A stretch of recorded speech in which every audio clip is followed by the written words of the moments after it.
Hello, hello, hello. Happy Monday. Who's here today? Who is in the house? Let me see here. Make a little adjustment. There we go. Who is in? Who is here for the Sunday Nunday business? You know what Nunday is? You'd like dump the makeup maybe? Dump the bra? I mean, come on. How many people really like wearing a bra? I just love getting rid of mine, I'll tell you that right now. Hi Susan, come on in. Good to see everyone. Thank you so much for popping by. Hello Denise and Sandy. Hello. Hello Mary. Happy Sunday to you. Happy Nunday to you, Rebecca. There's my girl Lucy. Yes, it's good to see you all. Hi Carla from Louisville. And there's Joanne in the house. And so is Yvonne. Hello. And Jenny's here. No makeup, no hairstyle, no nothing. No, I know, I won't even show you. It's just sad. Hi Jennifer. And Sandra, South Louisiana. Hi Tammy, happy Nunday to you. It's Lovelies Day is what it is. We've got the lovelies in. That's the best part. So it's a beautiful day outside, kind of chilly still. I'm still in boots and keeping warm, leggings and a sweatshirt. You know, that's the way it goes. So I hope everybody is doing well today and you're ready. I set the trend for you. You should see. Yes, your space bar works, Lucy. We see that because now I can read what you're saying and not question it. Fantastic. Hi, Virgie. South Carolina. Church, lunch, and a nap. What a great day. Diane's in the house. Fantastic. Good morning or good afternoon, wherever you happen to be. It's good to see you, and I love watching you all come in, and I do like calling you out and saying hello. So I am not part of the call-out culture. I'm part of the call-in culture. I like to call people in. I think that's a little more loving. That's what I say. Hello, Pamela. But sometimes we do need calling out, right? There's things that do need to be called out, and I will say that as well. But I also think that we need to, even things out a bit. Lisa, hello. I'm so glad to see you. Juanita from Colorado. Nice to see you as well. Alrighty, so let's get busy. We have some things to do. We have, I've got a list of stuff here that I'm going to talk about. I've been telling you, it's just really very, very interesting how, a long time ago, I used to teach a lot of some Bible studies and some different things. I had a kind of, I don't know if the word is falling out, but let's just say that, I was in the things in a world where I saw a lot of stuff that was just not very Christian. Let's just go with that. And, it was very discouraging.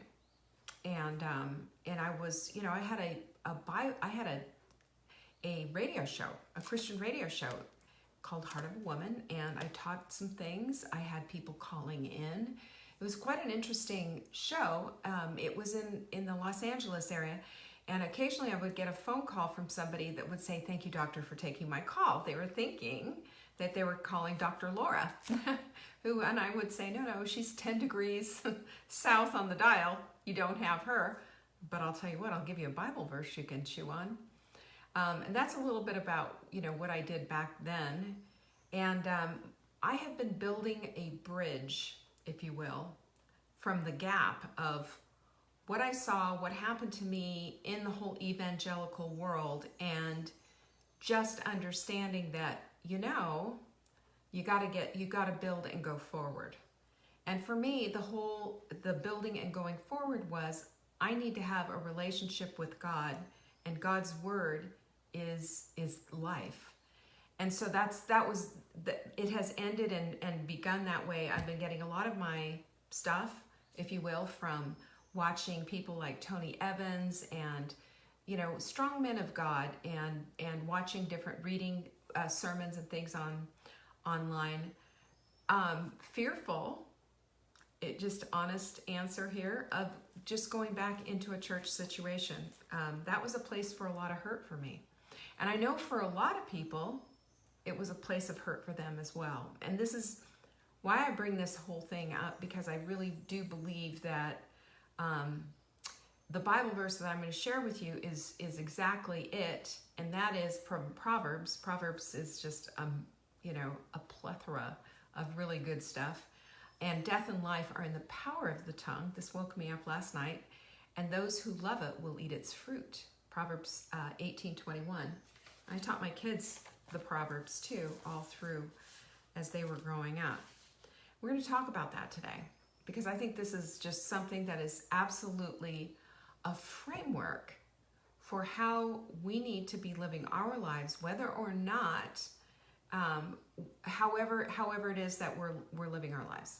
Whether that voice is your inner voice, your inner critic, your inner whatever, or the voice out in the world, the words that you're lobbying out there and the words you're also taking in.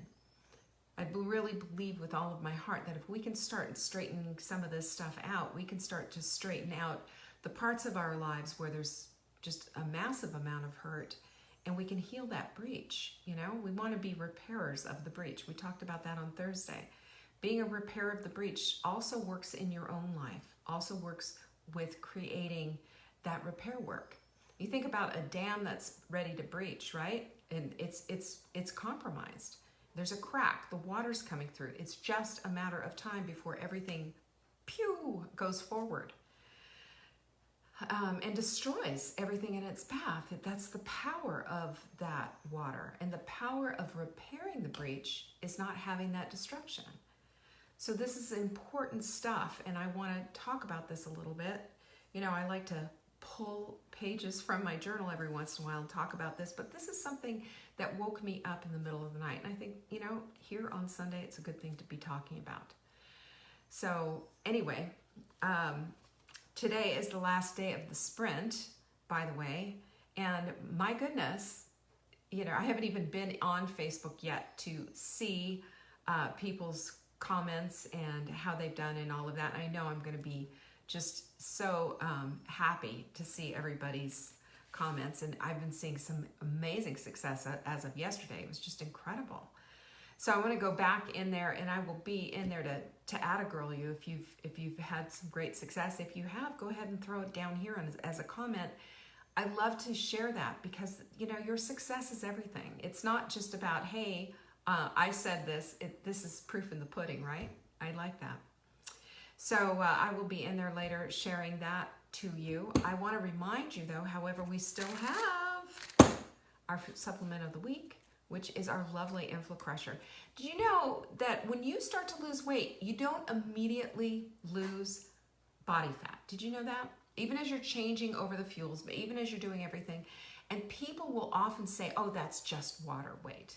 And do you know how annoyed that makes me? It annoys me to no end, because just water weight is inflammation leaving. Inflammation leaving. If we can get a handle on inflammation, then the body clutter and the fat will come. I promise you, it's just that way. But inflammation needs to be dealt with. Inflammation is a huge obstacle in your life, and it stands in the way of true fat loss. It stands in the way of your health. It stands in the way of the vibrancy of your health. This is why we have InflaCrusher. It's our supplement that we love. And I take it first as a first line of repair, right? I take it in the first line of repair to, if I have a headache, if I have some kind of a pain or whatever, I'm going to use that first. Don't fall into the trap of going immediately for the Advil. That stuff causes leaky gut, and it exacerbates leaky gut.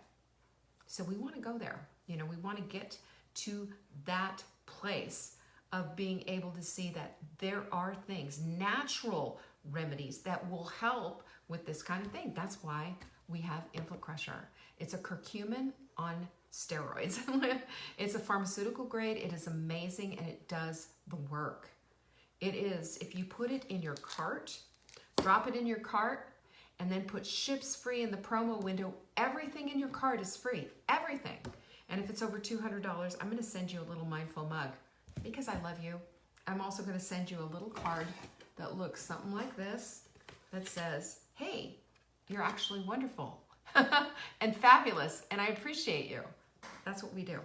So don't forget, if you want to get a free shipment, and who doesn't want free shipping? I'm an Amazon Prime member. This is like being an Amazon Prime member. You know, no shipping. You don't pay for shipping. Take care of business and take care of you. Take care of this inflammation. It's critical.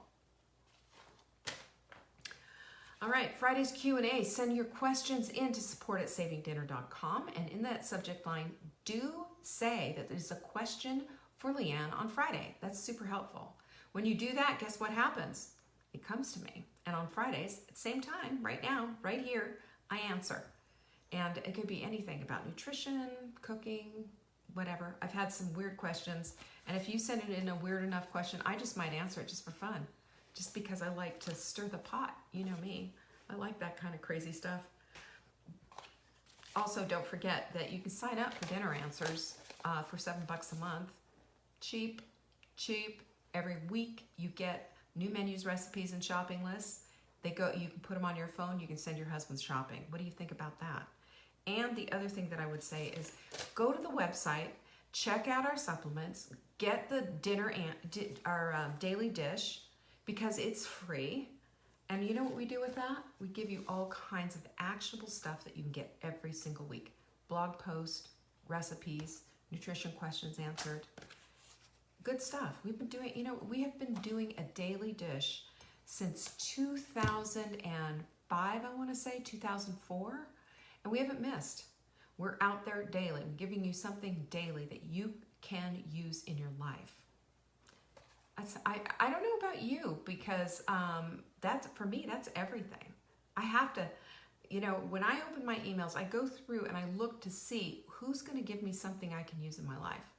And the rest of them get dumped. Well, you can always look at your emails and say, you know what? Saving Dinner, you belong in the primary tab. You've given me stuff I can use. Right? That's how we roll. Oh, by the way, you guys have been really good. I asked you to like this Saving Dinner page. I wanted to take a look at it and see if have we made our goal? We're trying to get to 75,000 people, you guys. 75,000 people. We're at 75, I don't know. How many people were we? We were close, like so close, but not quite there. And I will tell you right now, we have, as I pull it up, how many people? By the way, I'm live. That's what it's saying right now. 74,994 people. I need 6 people. And I'm going to tell you, I don't know what we're going to do, but we're going to celebrate when this happens. There's going to be some kind of a celebration. But 75,000 people, that's a lot. That's a city. Thankful for that. Thank you so much. I really appreciate it, because you guys, you have been faithful and you have taken us to the next level. And I appreciate that so much, because, this is what keeps me doing this every single day. And this is what keeps you motivated, hopefully, right? Because tomorrow is Motivational Monday. Now, our quote of the week, I didn't do a very good job on this quote, but if you argue for your limitations, you get to keep them. But if you argue for your possibilities, you get to create them. This week, I did a whole show on that very topic, and then what do you know? After that show is over, I find this quote. I just was amazed by this quote. I might have found it just right on the same day and used it in the show. I don't know, but I just think this is so great, because our limitations are the things that have held us back. I don't want that anymore. Do you? I don't want to be held back. I want to go forward. Forward is everything. Forward is having change and having a new life. Forward is, it's moving the ball down the court, isn't it? Down the field every day. So I told you that I wanted to talk about this little Bible verse, which I think is so critical, that death and life are in the power of the tongue, and those who love it will eat its fruit. So those who love it will eat its fruit, meaning those who love their hateful speech, they're going to eat that fruit. Those who love their loving speech, they're going to eat that fruit. We reap exactly what we sow, period. If you put a tomato seed in the ground, you're going to get a tomato. You will not grow apples from that tomato seed. You know, we understand that. We understand how that whole thing works. But what we don't understand, and what we do in our knee-jerk reactions, is that we immediately, some of us just don't have control over our tongue, you know. There's so much that can be said. If you look at what the Bible says, James is very clear and has lots of stuff about controlling your tongue. The book of Proverbs is just everywhere. It's always talking about it. We need to be careful about the things that we say. And that's why I'm saying to you, you know, this call out culture of calling people out and humiliating them publicly. I understand a lot of what that is, but I also understand that we need to call people in and bring them alongside and love them. If we can call people in, take them alongside and love them, we're going to have a completely different outcome. People are going to be loved, not shamed. People are going to be listening and not running away, just with their tail between their legs thinking, yikes, they're after me. You know, nobody wants to feel like that. That doesn't feel good. I mean, obviously, calling out is appropriate when you perpetuate the same thing. But I saw this the other week. Somebody was saying, well, all lives matter in response to Black Lives Matter. They called this woman out and just it was awful. And when finally somebody explained it, and they said, when you say all lives matter, here's what it sounds like if you're Black. It sounds like if you break your ankle and you go to the doctor and say, I broke my ankle, it hurts. And he looks at you and he goes, all bones matter. And not take care of that broken ankle. I understood that. I understood that really severely. And I understood, looking at some past history and things that there's some repairing that needs to go on. There's some repairing that needs to go on. Juanita very well said. Use your hand to help others up, not smack them down. Yep, our hands are either used for loving or for fighting. I want to love, and I want to be a repairer of that breach. And the more our hearts desire to repair the breach, the more opportunity is going to present itself. I believe that with all of my heart, because that's how it works. So there was this Reverend Marsha Martin, and she wrote a sermon out about this whole, the death and life being in the power of the tongue. And one of the things that she said is that it can be used to express ourselves, or it can be used to repress others. So it's expression versus repression. And what is our goal here? Why do we want to repress others? What's the point of that? That's something, these are things that I look at as food for thought. Do we want to break somebody, or do we want to heal them?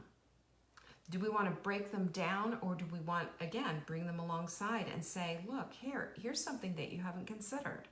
Here's how we love, and here's some proof of this loving. And then the other thing is to think about, are we going to offend and get angry, or are we going to befriend and be loving? Befriending and being loving is they're polar opposites of each other. And we can always befriend, and we can always love, and we can always, if we are wise women, throw down the arrogance and pick up the willingness to learn. We don't know everything.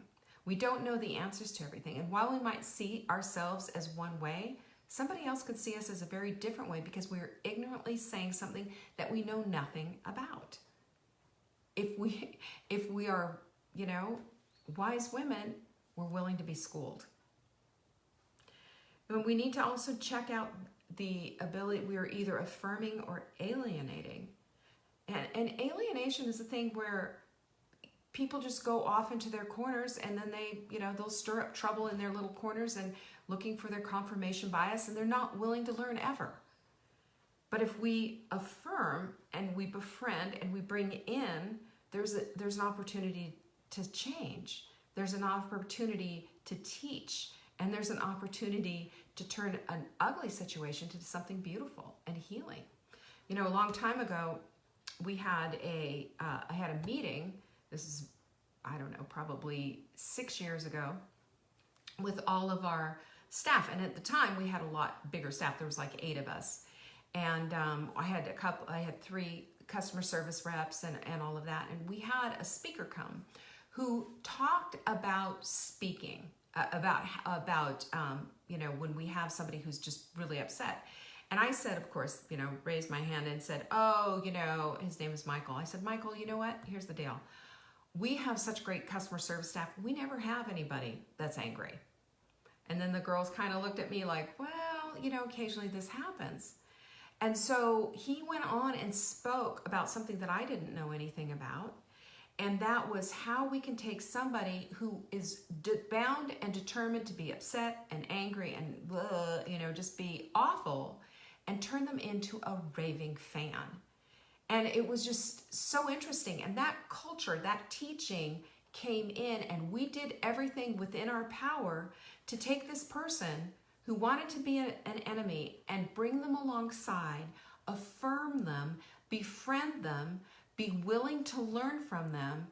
And yes, indeed, we did turn them into raving fans. That is something that is still culturally a part of who we are. Because being, there's very few times that I'm going to say, boot them off the list, ban them off, take them off my planet. I don't want them. We do get some hateful people like that. In the last almost 20 years since we've been in business, I've had maybe 4 or 5 people like that. And you can tell, you get certifiable lunatics writing in. You're just going, wait a minute. But that's not what we're talking about here. We're talking about people who are upset. And when we come alongside and we try to understand what is going on here, then we get to love them up. It's an opportunity. It's a genuine opportunity. And how fantastic is that? You heard my story on Thursday when I was talking about, the reconciliation service that I went to at First Baptist Church in Charlotte many, many years ago when the black churches were burning. That reconciliation was an opportunity to take something that was unspoken and so sad and so awful and so heavy and bridge that gap, repair the breach. The breach still has a lot of repair work to be done, but we can at least start. And we start by bringing them along. So if you're criticizing more than you're comforting, if you're destroying more than you're delighting in, then this is the problem. This is where we are. Because that kind of thing, you've heard the other thing, it's in the Bible, that honey is a lot sweeter than vinegar. You'll attract a lot more bees with honey than you will vinegar. So many different things that we can do. And I'm going to put this now on you as being those repairers of the breach. Those words are everything. And let me say secondarily, this is so critically important. If the words that you're speaking are words to yourself, and you're ripping yourself down on a constant basis, and those words just coming out of your mouth are unchecked, it's like the COVID virus that we've all been talking about for these last time. That is like a virus. Those words are like a virus. Unchecked and out of control, they infect everyone, including you. And I want you to really start to rethink about the way you speak to yourself. It's old habits that we have. You're so fat. You're so awful. Nobody's ever going to love you. You have this, you have that. You're saying this about yourself. Your pronouncement of who you are to yourself is going to destroy your very soul. Words are everything. There is power in the tongue. Life and death are in the tongue, or the power in the tongue. We got to look at that. And that includes when you speak those words to yourself. You're not off the hook. You can't, I'm going to call you out on that, because I want to bring you alongside and say that there is a way to shut that thing down. The first thing is, you can't do automatic pilot with that. So if the first thing that you do is you take a shower, you get out of the shower and you look at yourself in the mirror and you go, start with horrible words to yourself, then stop. You just say to your inner critic, I don't think so, and treat that inner critic as if she were a horrible, awful bully at your school, someone to avoid and someone to stay away from. Treat them separately. That's not you. That voice came from where? It came from being bullied yourself, maybe. It came from parents, maybe. It came from a culture that you lived in. It came from something, but that's not you. You're not like that. You're loving. You're kind. You bring people in. You befriend people. You don't alienate people. Now, why not do this for yourself? Befriend yourself. Befriend yourself. And you got to separate that inner critic from who you are and just say, oh, heck no. I'm not going to do that, and flip it over. You know? Look, we all have work to do, right? We have work to do with our weight. We have work to do with our health. We have work to do with how we treat ourselves.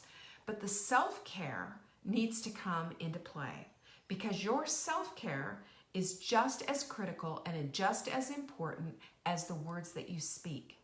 You understand that? I do. I understand that only because it took me forever to finally put it together. Let's do this. Let's start realizing that our words can build up, they can tear down, and that includes for our own self as well.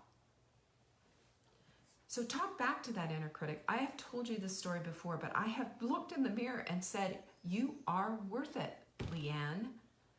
I have spoken to myself and used my own name, because the reticular activating system hears your own name.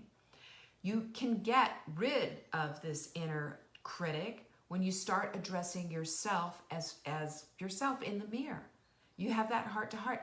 Really look at yourself in the eyes and understand how crazy town this sounds, but how important it is, because it is genuinely soul work.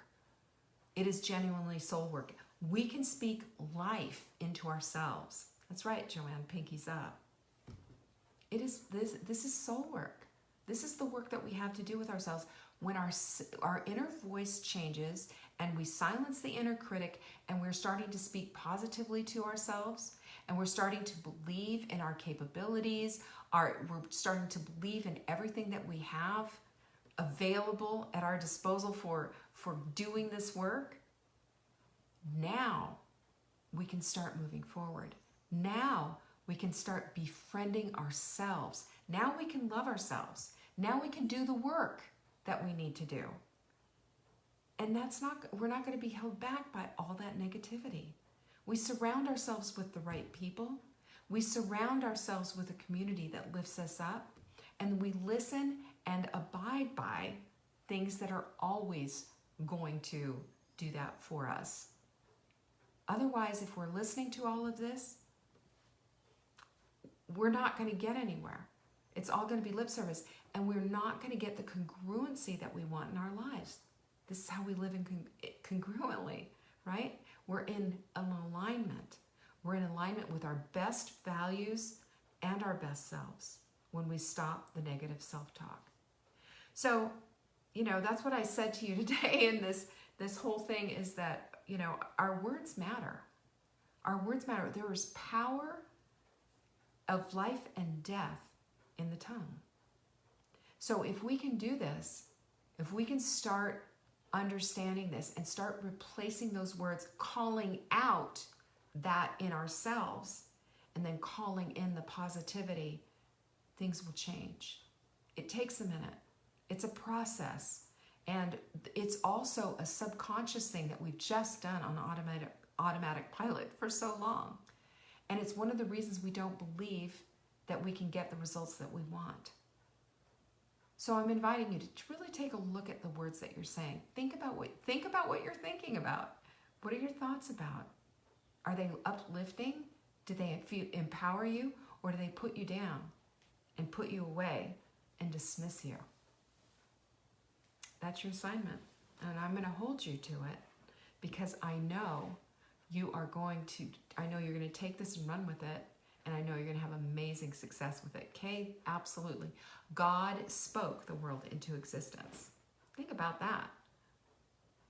And if we are made in the image of God, then we can speak into existence loving, kindness, warmth, beauty, and we can refresh our souls and refresh our lives and get the things that we want out of this life that are beautiful and that, serve the Lord, essentially, because they will. But we have to get rid of this inner critic. It doesn't work anymore. So be aware, will you? Start writing things down in your journal. I am statements are so powerful. Not I will, not this, that, but I am. I am beautiful. I am worthy of love. I am powerful. That's all I have for you. I hope you guys have a wonderful rest of your Sunday. I will see you at Tea Time with Marla at 3:00 p.m. Eastern on the Fly Lady channel. And I will see you tomorrow at 1 o'clock for Motivational Monday. Peace.